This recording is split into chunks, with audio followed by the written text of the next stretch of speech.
কানাডার ক্যালগেরির সেলেস্টিয়া production house থেকে আমি আহসান রাজি বুলবুল দেশ বিদেশে যেখান থেকে এই অনুষ্ঠান দেখছেন সবাইকে স্বাগত জানাচ্ছি। আমাদের এই অনুষ্ঠানে সমসাময়িক বিভিন্ন বিষয় নিয়ে আমরা আলোচনা করে থাকি। আমাদের আজকের আলোচনার বিষয় বর্তমান রাজনৈতিক ও সামাজিক প্রেক্ষাপটে নাটকের ভূমিকা কতটা কার্যকর। আমাদের সাথে এই বিষয়ে কথা বলতে উপস্থিত আছেন বাংলাদেশের নাট্য জগতে জীবন্ত কিংবদন্তি 21 পদকপ্রাপ্ত শিল্পী, যিনি শুধু নাট্যকারী নন, লেখক, নির্দেশক, অভিনেতা জনাব মামুনুর রশীদ। তিনি শুধু নাট্যশিল্পী নন, তিনি এমন এক সাংস্কৃতিক দিশারি যিনি নাটককে করেছেন জাগরণের ও প্রতিবাদের হাতিয়ার। তার উত্তরাধিকার আজও বাংলাদেশের নাট্যচর্চাকে সমৃদ্ধ করছে এবং আগামী প্রজন্মকেও অনুপ্রাণিত করছে। তার অসাধারণ এবং প্রভাবশালী পারফরমেন্সের কারণেই তিনি সহজেই দর্শকের হৃদয়ে স্থান করে নিয়েছেন। আমরা জনাব মামুনুর রশীদকে স্বাগত জানাচ্ছি আজকের এই অনুষ্ঠানে। ধন্যবাদ। মামুন ভাই, কেমন আছেন? আছি সবটা মিলিয়ে।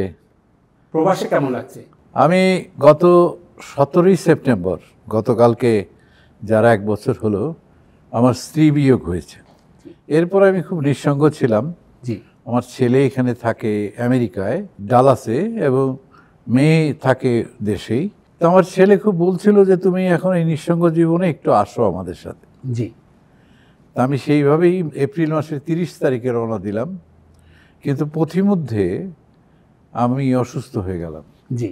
আমার নিউমোনিয়া হলো, ডাবল নিউমোনিয়া, এবং সেই সাথে সেপ্টোসেমিয়া। জি। এবং কাতার এয়ারলাইন্সের ফ্লাইট থেকে সরাসরি আমাকে ইয়েতে পাঠানো হলো, হসপিটালে। জি। আমার ছেলে সেখানে এসে উপস্থিত হলো এবং সেখানে আমি একটি অলমোস্ট ইন্টেনসিভ কেয়ার ইউনিটে 7 দিন ছিলাম। এবং তারপরে সেই অসুস্থতার একটা রেশ দীর্ঘদিন যাবৎ চলেছে, এখনও সেটা আছে। এবং এরপরে আমি এখানে থাকলাম। তা আমার একটি নাটক, আমি বাংলাদেশে অভিনয় করেছি। জি। এবং নেপালে অভিনয় করেছি। জি। এবং সেই নাটকটি একক অভিনয়। সেই নাটকটি আমি আমেরিকার বিভিন্ন জায়গায়, বিশেষ করে ডালাস, তারপর ফ্লোরিডা, তারপরে এলএ, লস অ্যাঞ্জেলেস, তারপরে নিউ ইয়র্ক, এইসব জায়গায় সেটা অভিনয় করে এসে আমি এই কানাডায় এসেছি। কানাডাতেও অভিনয় করেছি, মন্ট্রিয়াল, টরন্টো, অটোয়া না, টরন্টো এবং ভ্যানকুভারে। এবং সর্বশেষ অভিনয়টা হবে আমার এখানে আগামী 21 তারিখ। নাটকটা সম্ভবত মামুন ভাই তন্নি এবং প্রতিবেশী। হ্যাঁ, তুম্বা এবং প্রতিবেশী, সেই নাটকটি অভিনয় হবে। জি। এবং সব জায়গায় এই নাটকটির জন্য খুব উচ্ছ্বসিত প্রশংসা শুনেছি। জি। এবং আমি চেষ্টা করেছি আমার মতো করে কতটা ভালোভাবে নাটকটি করা যায়। জি। 40 থেকে 45 মিনিটের নাটক, সেটাও অভিনয় করছি। এটা একটা দিক, এটা খুব আনন্দের দিক। অনেক পুরনো বন্ধু বান্ধবদের সাথে দেখা হলো। জি। নাট্যকর্মীদের সাথে একটা চমৎকার আড্ডা হচ্ছে, সব জায়গায় কথাবার্তা হচ্ছে। জি। কিন্তু মনটা বিষণ্ণ থাকছে এই কারণে যে আমার তো দেশে ফেরা প্রয়োজন। জি। দেশের এই এতগুলি বছর, আমার বয়স এখন 77 বছর। জি। এতগুলি বছর আমি সেই দেশের সোদা মাটির গন্ধ নিয়ে, আমাদের ছোট ছোট নদী, তারপর বাঁশঝাড়, আমাদের আত্মীয় স্বজন, পরিবেশী, খোলা মাঠ, প্রতিবেশী, খোলা মাঠ, বৃষ্টি, শরৎ, হেমন্ত, তার মধ্য দিয়েই এই শরৎ ঋতুর কথা যেটা বললে তুমি, এর মধ্য দিয়ে আমার জীবন কেটেছে। সেই দেশ তো আমাকে ডাকে প্রতিদিন, প্রতি রাত্রে আমি স্বপ্ন দেখি, দিবা স্বপ্ন এবং রাতের স্বপ্ন দেখি, কখন দেশে ফিরব, কখন আবার। আর আমার একটি নাট্যদল আছে আরণ্যক, সেখানে প্রতিদিন মহড়া হচ্ছে, প্রতিদিন কাজ হচ্ছে, এবং সেই কাজের সাথে আমি প্রতিদিন যুক্ত থাকি 24 ঘন্টা। তারপর সেই মিডিয়ার সাথেও আমি মিডিয়ার সবচেয়ে হাইয়েস্ট বডি যেটা এফটিপিও, ফেডারেশন অফ টেলিভিশন প্রফেশনালস, তার চেয়ারম্যান। এবং এই দেশ, ওই দেশের প্রতিটি সংগঠনের সাথে আমি যুক্ত। এবং সেই সেই কাজগুলো আমি এখন আর করতে পারছি না। লেখালেখি করি, টেলিফোনে যতটা সম্ভব যোগাযোগ হয়, এইভাবেই জীবন চলছে। তো এখানে এত স্বপ্নীল আয়োজন, আমি বলবো স্বপ্নীল আয়োজন, আতিথেয়তা এবং প্রত্যেকের যে ভালোবাসা পেয়েছি, অফুরান ভালোবাসা, তার মধ্যে আছি। কিন্তু মনটায় কোথায় একটা বিষণ্ণতা, প্রতি মুহূর্তেই দেশের কথা ভাবি এবং ভাবি কখন দেশে ফিরে যাব। তো এখন ভাবছি যে আমার এই ক্যালগারির কাজটা শুরু হলেই আমি আবার ছেলের কাছে ফিরে যাব, ডালাস, ফ্লোরিডায়, ডালাসে, সরি ডালাসে, এবং সেখান থেকে দিন গুনবো কত তাড়াতাড়ি দেশে ফেরা যায়। মোহন ভাই, আমরা দুঃখ প্রকাশ করছি আপনার স্ত্রীর বিয়োগ এবং আপনার শারীরিক সুস্থতা কামনা করি। আপনি আমাদের মাঝে এসেছেন। যে কথাগুলি আমার প্রশ্নের আগেই আপনি বলেছেন যে মাতৃভূমিকে আপনি কিভাবে ফিল করেন, যে ওই জায়গাটা যে আমরা শরৎ, হেমন্ত, বসন্ত কিছুই দেখতে পাই না প্রবাসী জীবনে। তো এই যে একটা পার্থক্য, মোহন ভাই, গত 1 বছর আপনি ডালাস, কানাডা, আমেরিকা ঘোরাঘুরি করছেন, এই পার্থক্যে কি কোনো বিশেষ কোনো দিক আছে যে প্রতিনিয়তের বাইরেও যে না এইখানটাই মনে হয় ভালো এই বয়সে এসে? পৃথিবীটা তো একটা অখণ্ড, প্রত্যেক জায়গারই একটা সৌন্দর্য আছে। যেমন আজকেই আমি অনেক জায়গায় একটা সুন্দর জায়গায় গিয়েছিলাম, ফার্স্ট নেশনের একটা গ্রাম, সেখানে গিয়েছিলাম, মিউজিয়ামে থাকলাম, তারপর অনেক পথ গেলাম, তারপর আমাদের বন্ধু রিপনের বাড়িতে গেলাম, চারিদিকে কি সুন্দর নিরালা প্রান্তরের মধ্যে তার বাড়ি। খুব খুব মানে এগুলো ভালো লাগার বিষয়, অবশ্যই এগুলো ভালো লাগার বিষয়, কিন্তু সেটা তো একটা আমার জীবনের এই পর্যায়ে সেটা দীর্ঘস্থায়ী জীবন হতে পারে না। এবং আপনারা যারা এখানে চলে এসেছেন, প্রবাস জীবন যাপন করছেন, আপনারাও একটা জীবনে অভ্যস্ত হয়ে গেছেন। সেটা একটা আপনাদের আনন্দ, বেদনা, হ্যাঁ, এবং আপনাদের বাবা মা, আত্মীয় স্বজন হয়তো বাংলাদেশে আছে, তাদের জন্যও মাঝে মাঝে, খুব মাঝে মাঝে না, সবসময় আপনারা পীড়িত বোধ করেন। তারপর একটা উন্নত জীবন যাপন করছেন, এটাও তো কম কথা নয়। এবং আপনারা যে রেমিটেন্স আমাদের টাকা পাঠাচ্ছেন, সাপোর্ট দিচ্ছেন, আমাদের সবগুলি রাজনৈতিক বা সামাজিক আন্দোলনের সাথে আপনারা এখান থেকেও যুক্ত হচ্ছেন, তো সেটাও তো একটা কম কথা নয়। কম কথা নয়। যেমন আমার এগুলো খুব বেদনার দিক, সেটা আমি বলতে চাই না, তবুও বলি। যেমন আমার স্ত্রী মারা গেল সন্ধ্যা 7:30টায়, আমার ছেলে ডালাস থেকে পৌঁছালো রাত 3:30টায়, মাকে, জীবন্ত মাকে দেখতে পারলো না। এটা একটা ট্র্যাজেডি। কিন্তু আবার এটাও জীবিকার প্রয়োজনে, তার উন্নত জীবনের প্রয়োজনে তার এখানে থাকা প্রয়োজন, আমেরিকায় থাকা প্রয়োজন থেকেছে। তো এইগুলো তো আমাদের মেনে নিতে হবে। মোহন ভাই, আপনার থিয়েটারের সূচনা হয়েছিল কিভাবে? থিয়েটারের সূচনা হয়েছিল সেই বাল্যকালেই আমি যাত্রা দেখতাম, অনেক যাত্রাপালা দেখেছি। এখানে এসে পরিচয় হলো এই স্টুডিওর যিনি মালিক, তিনি যে গ্রামের বাসিন্দা বাংলাদেশের, এলেঙ্গা, ওই এলেঙ্গা স্কুলে আমি ছাত্র ছিলাম। তখন ওনার জন্মই হয়নি, তো সম্ভবত তার বাবা আমার সমবয়সী হবেন।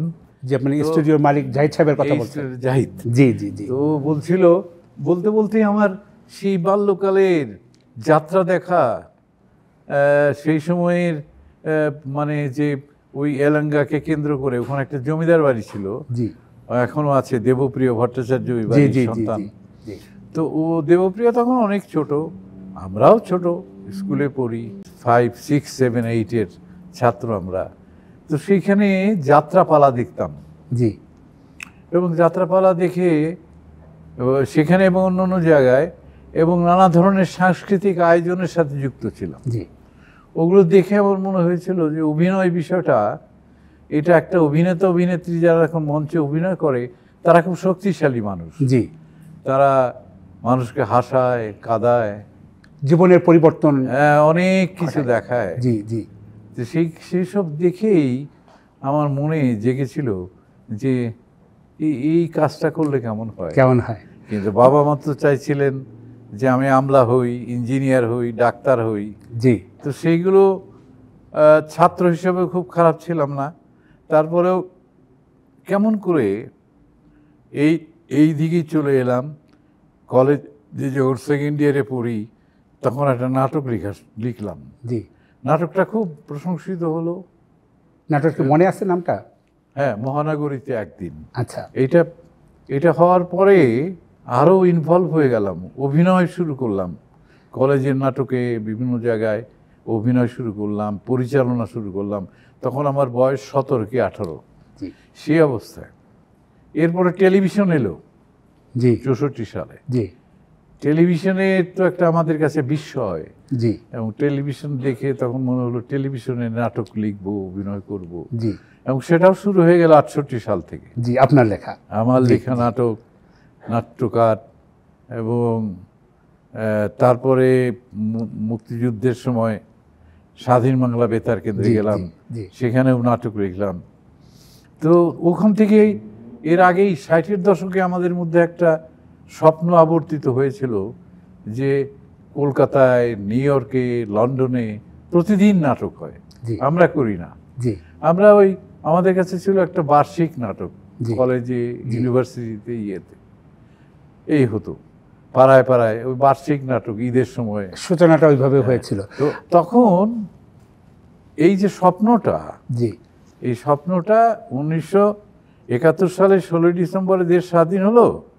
একদম ফেব্রুয়ারির 20 তারিখেই আরণ্যক নাট্য দল গঠন করলাম এবং মুনির চৌধুরীর কবর নাটক দিয়ে আমাদের যাত্রা শুরু হয়ে গেল। সেই থেকে একাধিক্রমে এখন পর্যন্ত চলছে। এই যে কোথায় ক্যালগরিতে আপনারা এখানে আছেন, কিন্তু নাটকের জন্যই কিন্তু আজকে আমি এখানে আসতে পেরেছি।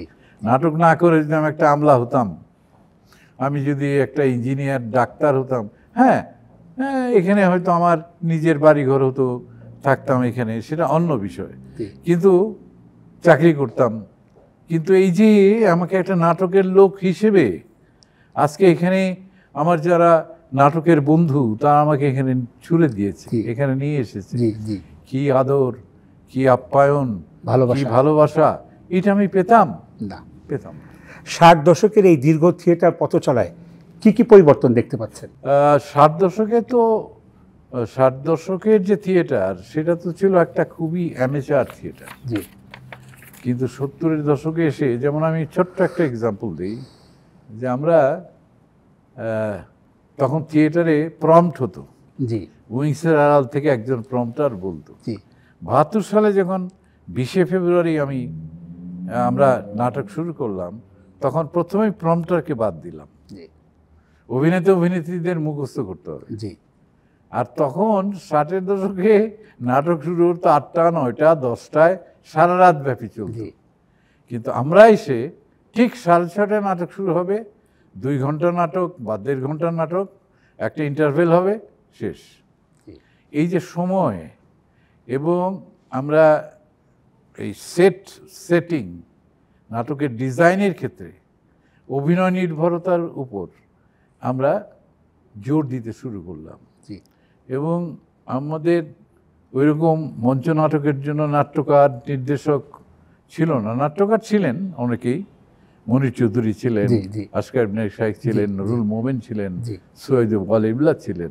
কিন্তু আমরা নাটক লেখা শুরু করলাম। আমি লিখলাম, আব্দুল্লাহ আল মামুন লিখতেন, সেলিম আলদিন লিখলেন, হ্যাঁ, মমতাজউদ্দিন আহমদ লিখলেন, এবং আরো অনেক নাট্যকারের এই এতগুলি বছরে, 53 বছরে জন্ম হয়েছে। এইটা একটা বড় ধরনের, এবং থিয়েটারকে আমরা ওই অ্যামেচার জায়গায় রাখিনি, আমরা একটা প্রফেশনাল জায়গায় নিয়ে আসতে সক্ষম হয়েছি। যেমন প্রবাসী বাংলা থিয়েটারের প্রসারণের ক্ষেত্রে কতটা সম্ভাবনা আপনি দেখতে পান? আপনি তো 1 বছর, 5 মাস হলো। 5 মাস। এর মধ্যে আমি অনেক থিয়েটারের লোকদের সাথে আমার যোগাযোগ হয়েছে, নাটক দেখেছি। হ্যাঁ, এখানে একটা প্রচেষ্টা আছে, প্রবল প্রচেষ্টা আছে, এটা খুব অভিনন্দনযোগ্য, যে তারা একটা প্রফেশনালিজম দিকে যাওয়ার চেষ্টা করছে।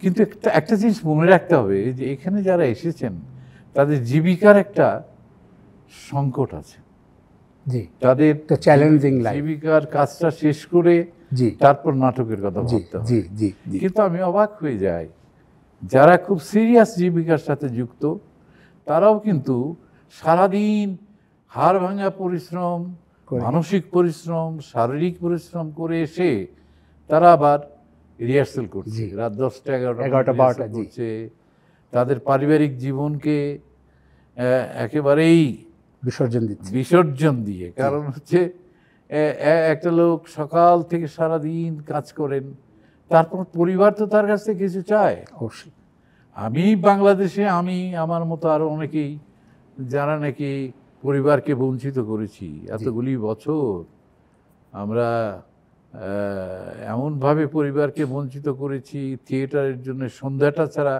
আমাদের ওখানে সন্ধ্যা ছাড়া থিয়েটারের মহড়া হয় না, এখানেও সন্ধ্যা ছাড়া থিয়েটারের মহড়া হয় না। তো এই যে স্যাক্রিফাইস, এটা একটা বড় ব্যাপার। এবং অনেকগুলি বড় বড় শহরেই অনেকগুলি থিয়েটারের দলও গড়ে উঠেছে, এবং আমার মনে হয় যে এরা সারা জীবন থিয়েটার করবে। প্রবাসী নাট্যকর্মীদের আপনার পরামর্শ কি, যারা আমরা প্রবাস থেকে নাট্য? প্রবাসী নাট্যকর্মীদের প্রতি আমার কোনো পরামর্শ নেই, তবে একটাই বলবো, যেটা আমার কাছে মানে ভবিষ্যৎ চিন্তা করতে গেলে যেটা আমার কাছে খুব বড় কথা মনে হয়, সেটা হচ্ছে what about the second generation? আপনাদের সেকেন্ড জেনারেশন কি বাংলা সংস্কৃতির প্রতি তাদের সেই আগ্রহটা কি সৃষ্টি হবে? কারণ তারা বাংলা স্কুলে, ইংরেজি স্কুলে পড়ে, বাংলা ভাষা পড়তে পারে না।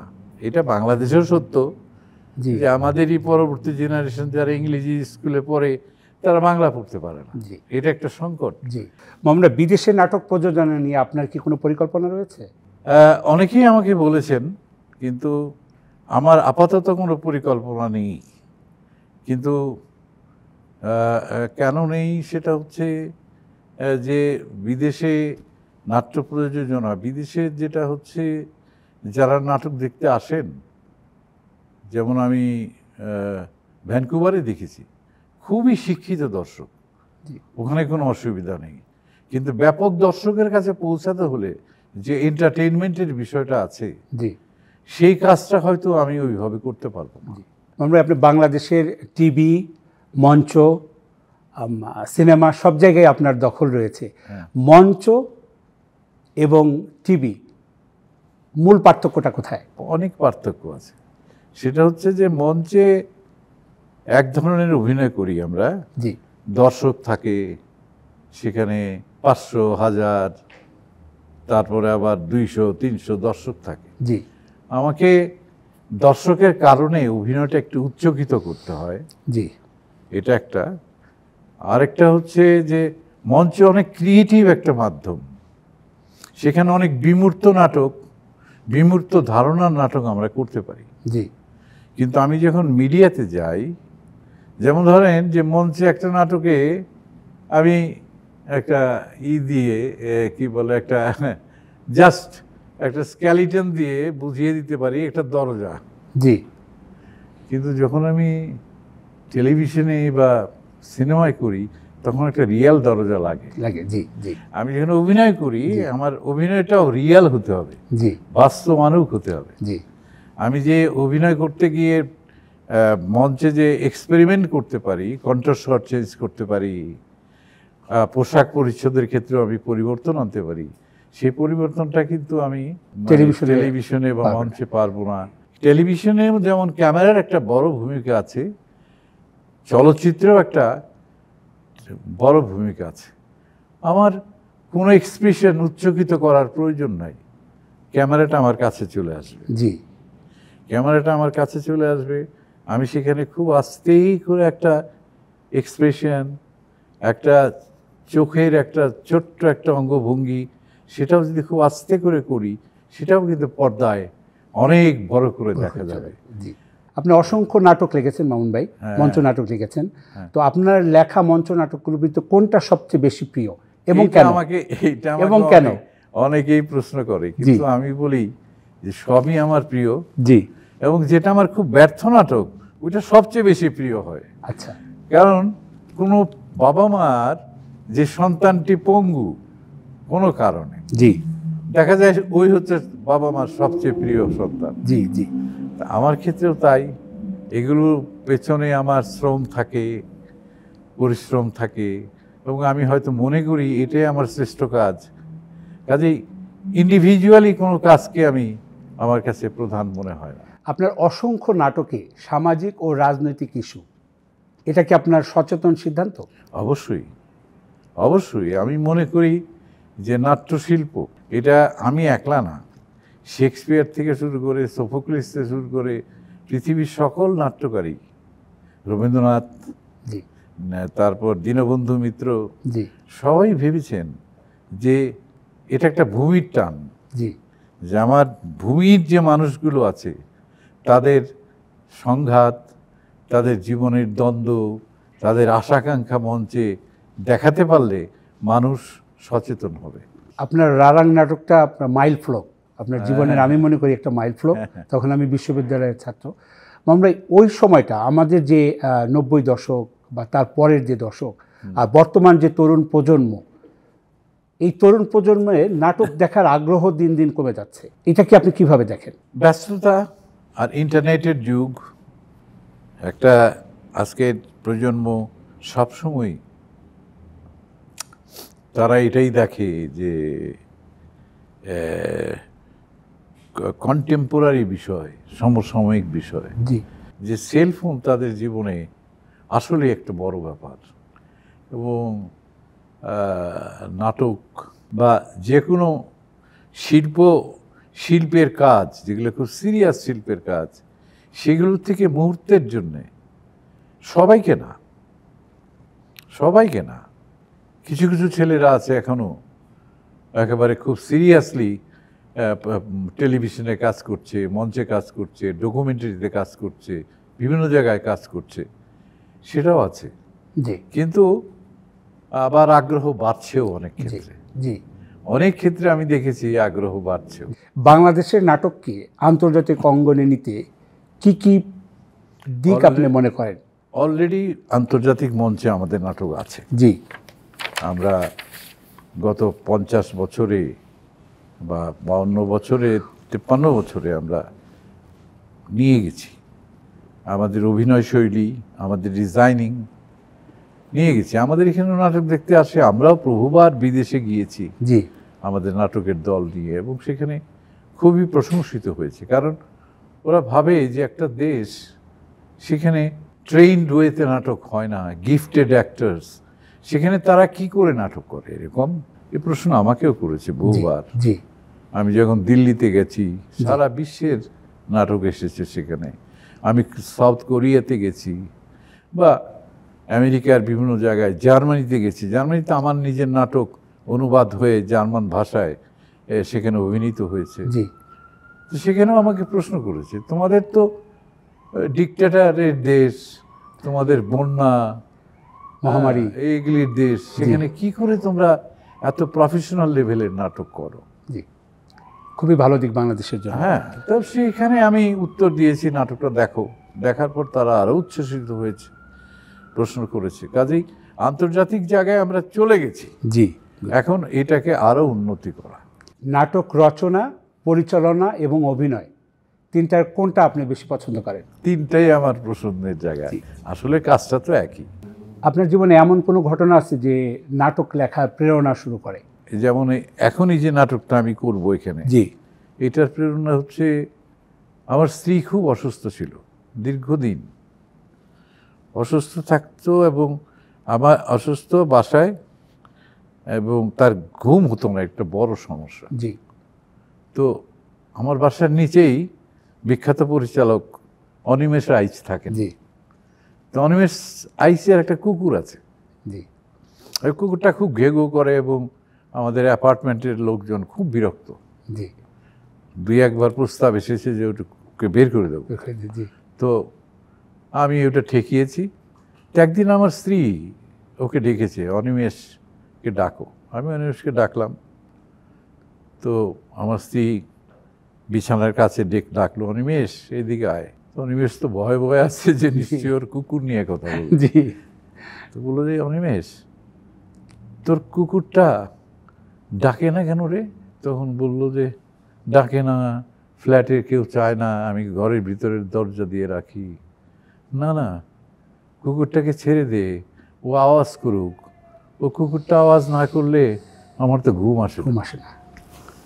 এখন এই যে একটা প্রাণী, হয়তোবা আমার স্ত্রী ওই অসুস্থ অবস্থায় তার একটা হিসেবে, মানে কি বলে, একটা সাথী হিসেবে একটা শব্দকে বেছে নিয়েছিল। সেই শব্দটার কারণেই তার ঘুম আসতো। এটা একটা প্রেরণা। আর এমনি অসংখ্য প্রেরণা তো লাগেই। নাটক লিখতে গেলে, অভিনয় করতে গেলে, নির্দেশনা দিতে গেলে প্রেরণা ছাড়া হয় না। নানান কারণে, নানানভাবে আমার জীবনে প্রেরণা যুক্ত হয়েছে এবং আমি লিখছি। তো সেটা একটা দুঃখজনক দিক আছে যে এখানে আসার পরে কিন্তু আমার অনেক ঘটনা শুনছি, হয়তো আমি ভবিষ্যতে লিখব।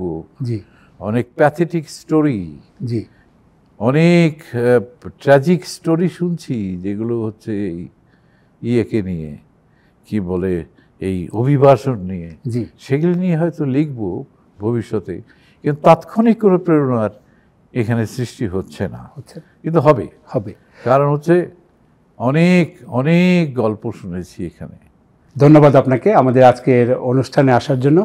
দর্শক, আমরা শুনছিলাম বর্তমান সময়ে সামাজিক ও রাজনৈতিক পরিবর্তনে নাটকের ভূমিকা কি হতে পারে। নাটক শুধু বিনোদন নয়, নাটক সমাজ পরিবর্তনের হাতিয়ার, যা আমরা এতক্ষণ শুনছিলাম শ্রদ্ধেয় নাট্যকার জনাব মামুনুর রশিদের কাছ থেকে। আজ এ পর্যন্তই। সবাই ভালো থাকবেন, সুস্থ থাকবেন।